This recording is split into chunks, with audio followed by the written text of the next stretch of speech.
you ever had a feeling about something and then talked yourself out of it?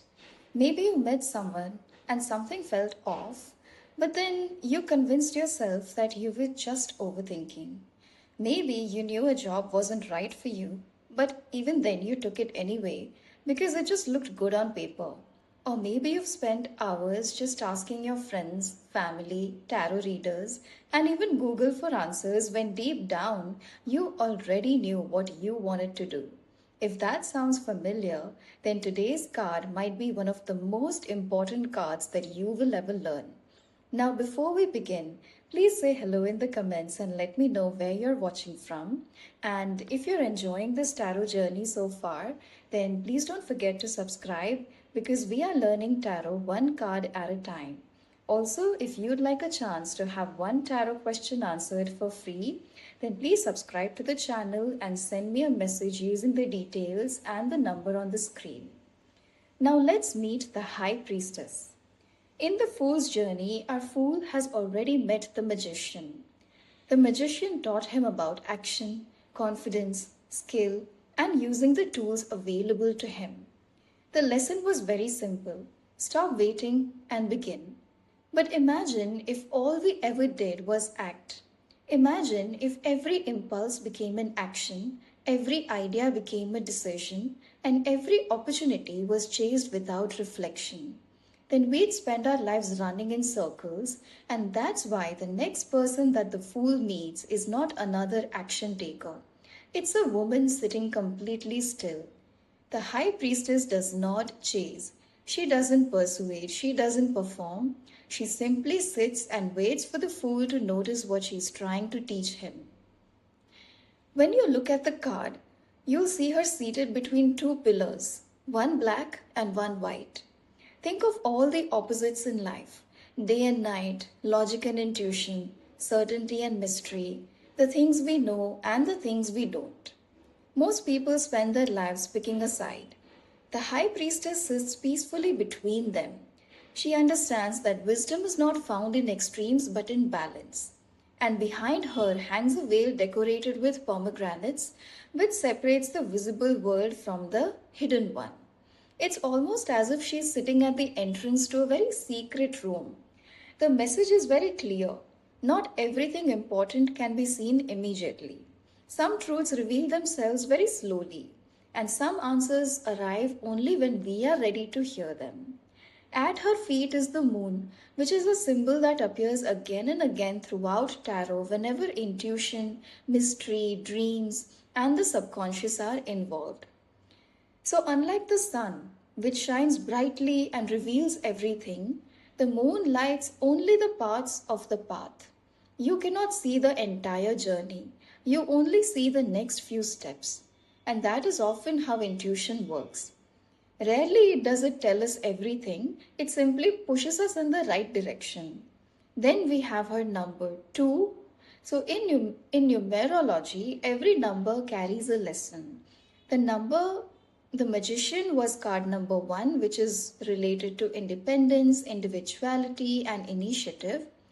And number 2 says, I listen. It is the number of partnership, balance, patience, and receptivity. So think about a conversation. One person speaks and the other listens. Think about breathing. One breath goes out and the other comes in. Even in music, without the pauses between notes, it would just be noise. So the High Priestess teaches us the power of a pause. And honestly, that's a lesson that many of us struggle with even today. We live in a world that rewards constant action.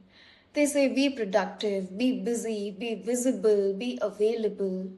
But some of the most important moments in life happen in silence.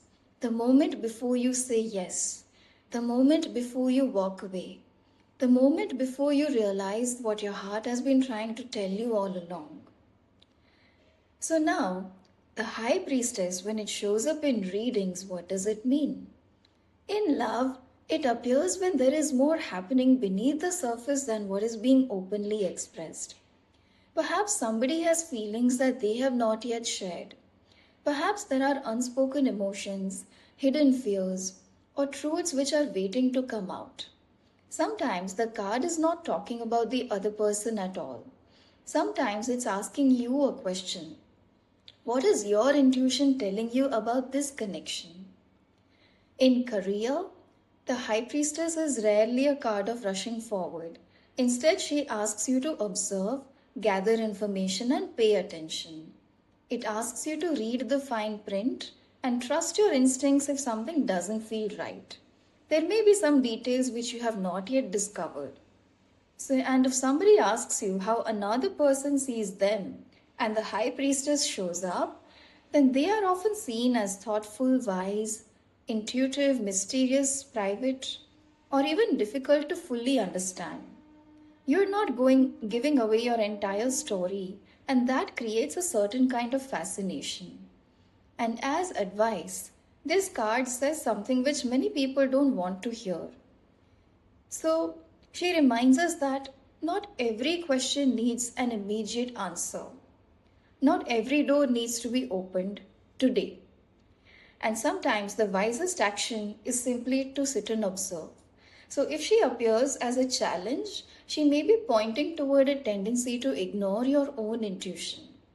Have you ever asked 10 different people for advice because you did not like the answer that your inner voice was giving you? And that is often High Priestess territory. She is the card that asks why you trust everyone except yourself. And what I love most about this card is that she never forces answers upon us. The magician stands before us and says, use your power. But the High Priestess simply asks, do you know yourself? And for many people, that's a much harder question, right? The fool arrived here believing that he needed more information. Instead, he discovers that wisdom is not always something we gain. Sometimes it's just something that we uncover, and something that was quietly waiting within us all along. So, if High Priestess appeared in your reading today, then ask yourself this: what truth have I been sensing for a long time, but keep hoping that someone else will confirm it for me? Because chances are the answer that you have been searching for may already be closer than you think. Okay? So, in our next lesson, we will meet the Empress, which is a card of abundance, creativity, nurturing, beauty, and growth. And after the mysterious world of the High Priestess, the Empress brings life bursting into bloom, and her lessons are some of the most joyful in the entire tarot deck. So, until next time, keep learning and see you next time.